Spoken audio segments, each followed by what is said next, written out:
Mag-aalas 5 ng hapon itong Biyernes, August 7, pagmasdan po ang lalaking nakasandong puti at naka-backpack na naglalakad sa isang kalye na bahagi ng Barangay Gulod, Novaliches sa Quezon City. Nang makita ng lalaking naglalakad ang pedicab, walang ano-ano ay bigla pong sinuntok ng lalaking nakasando ang pedicab driver. Ang lalaki matapos manuntok ay agad pong tumakbo palayo. Sa lakas ng suntok, ang pedicab driver napakapit sa bisikleta pero natumba sa kalsada. Sakit ba Dito. Ang biktima na kausap natin, si Tatay Orlando, 61 years old at iniida pa rin ng sakit matapos ang panununtok sa kanya ng lalaki sa video. Bali, nakita ko na po siya parating. Pero hindi ko naman in-expect na gano'n ang mangyayari dahil siyempre lakad lang siya ng lakad. Pagtapat sa akin, mga siguro, nakalagpas lang ako ng mga sandang kalmahigit, bigla akong binigwasan dito. Vlog ako sa center. Hindi ko siya kilala. First time ko siyang maka-encuentro sa daan.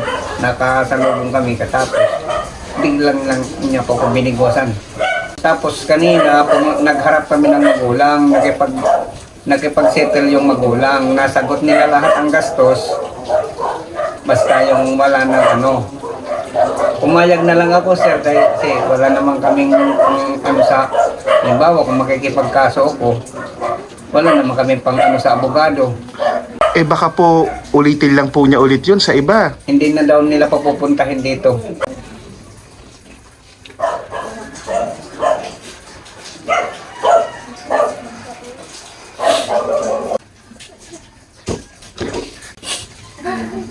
Na lang po ako kay kung patalim niyo namin sa akin, wala na, patay na ako ngayon.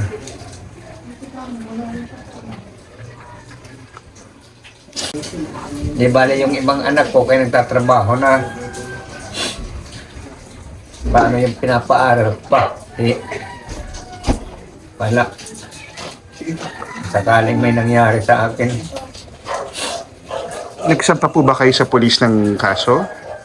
Hindi po. Na presinto? Na lang kami, nag-settle na lang kami. Lahat ng gastos, sinagot nila pati CT scan.